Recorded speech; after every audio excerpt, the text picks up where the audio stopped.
We're going to be taking a look at Practice and Skills Workbook, page 97, problem number 1.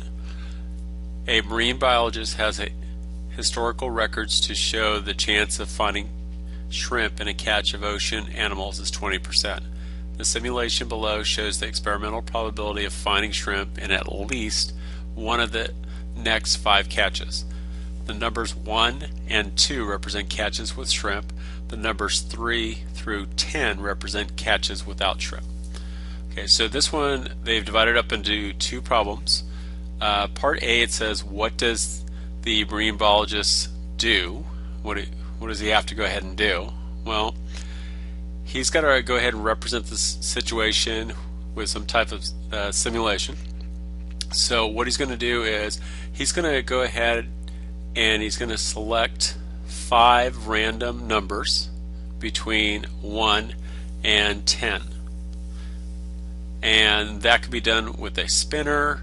If he goes ahead and he has a spinner and it goes around and around and lands on certain numbers, he can go ahead and select some numbers at random. Okay, so the answer to the question, what does the marine biologist do? We can say he can runs multiple, let's say, which means a lot, so multiple trials. So he's going to run them over and over again, and what he's going to do is he's going to do that with 5 random numbers. So he's selecting the 5 random numbers between 1 and 10, and that'll help to determine whether or not it's going to be a catch with shrimp or a catch without shrimp. Okay, so that's the first part. Now B has a table in it, and what I did on this problem was I didn't actually put the table in there. A little bit of work on that part. I'm going to be writing down the numbers as we kind of go through that, so if you could follow along with the trials that are in there.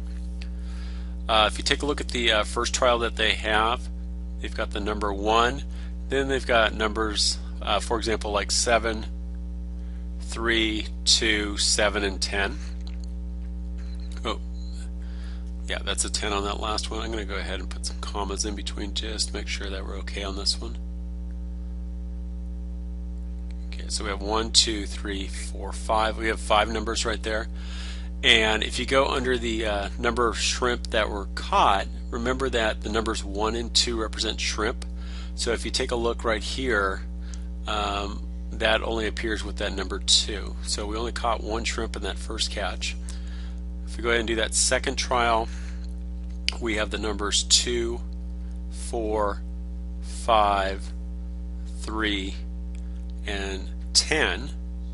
And I'm looking for numbers 1 and 2. I have a number 2 right there. So I have 1 shrimp in that catch. Okay, if I go to the third trial, I have a 9, 9, 7, 6, 6, and I'm looking for a 1 or a 2. There's no 1 or 2, so I put a 0 right here.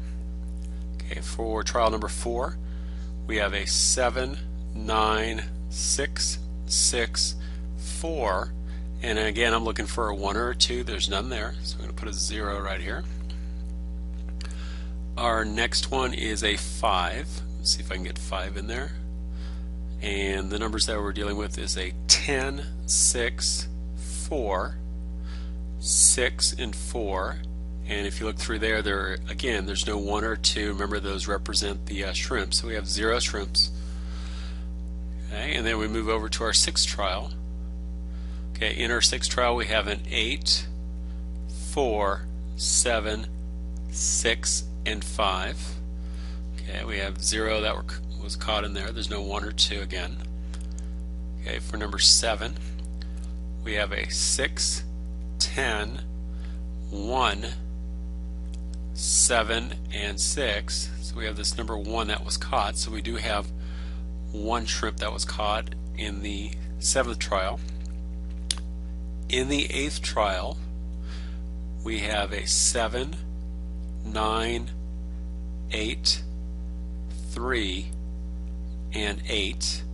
and if we take a look at that one right there, there's no 1 or 2, so we have no shrimp that was caught. And then for the 9th trial, we have a 1, 4, 4, 8, 9. So we did go ahead and catch 1 shrimp right there with the number 1. So I'll go ahead and put that down. And then for our final trial, we've got, that's the 10th trial, we have a 7, 8, 9, 5, and 3, in which we have 0 shrimps that were caught on that one. And all they're asking you to do is to go ahead and just fill in that chart, and basically that's it on that particular problem.